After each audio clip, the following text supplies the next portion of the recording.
Jason Miller is the Senior Communications Advisor for Donald J. Trump for President. This is his first Sunday morning interview since joining the campaign in June. Jason, great to see you this morning. Brian, thanks for having me on. I think what many political pros, as I mentioned, are wondering is why is Donald Trump continuing to respond to Mr. Khan rather than either staying quiet, allowing Mr. Khan to speak without being challenged, or to acknowledge more forthrightly the pain this family is going through?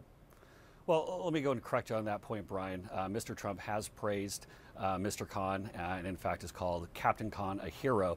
But look, let's be clear about what's going on here. Is that this is that happened after the fact, though. That's happened in a statement last night.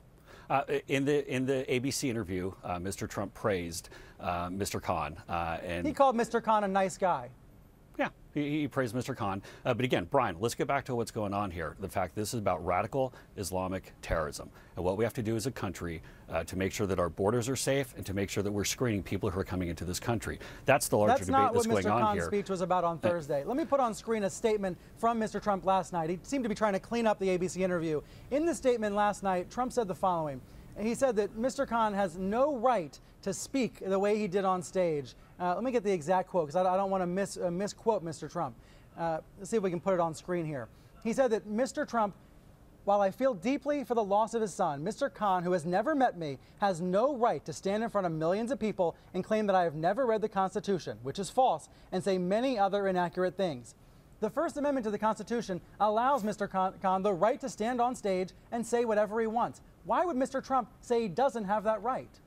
That's not what Mr. Trump is saying at all. What he's saying That's what the statement said. What he's saying is that Mr. Trump has the right to defend himself and to make clear what he's saying is this is about radical Islamic terrorism. For him to be criticized like that, he didn't think was fair. So let's get back to the broader point here, the fact that the media is completely leaving this. Let's put the statement back on screen. The statement on screen says Mr. Khan has no right to say what he said.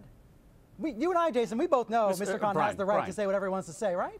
Brian, Mr. Khan, this is about, again, this is about radical Islamic terrorism, and this is about what's really going on here, and the fact that media doesn't want to pick up and cover what's going on with this country. I mean, where was the media outrage following Cleveland when we had supporters and survivors of those who either been hurt or killed by illegal aliens in this country? There was no media outrage following that. But again, what we're talking about here is radical Islamic terrorism, and that's what's important.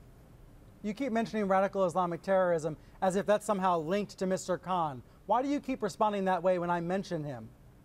Because that's the broader debate that we're having. The broader debate that we're having is about the screening and the vetting that we're having for people who are coming into this country, about the... But that has nothing to do with this family, with this Muslim American family. This is what the whole broader debate is about right now. This is not about Mr. Trump and Mr. Khan. This is about Mr. Trump and Hillary Clinton. But Mr. Khan is making it about Mr. Trump, saying he has a black soul, saying that he's ignorant, and you keep bringing up radical Islamic terrorism instead. Are you trying to change the subject, or are you trying to link him to terrorism? No, not at all, Brian. That's not what I'm saying. Don't try to put words in my mouth. What I'm saying is that this is the broader issue that we're debating. Mr. Trump's opponent is Hillary Clinton, and that's who we're running against here.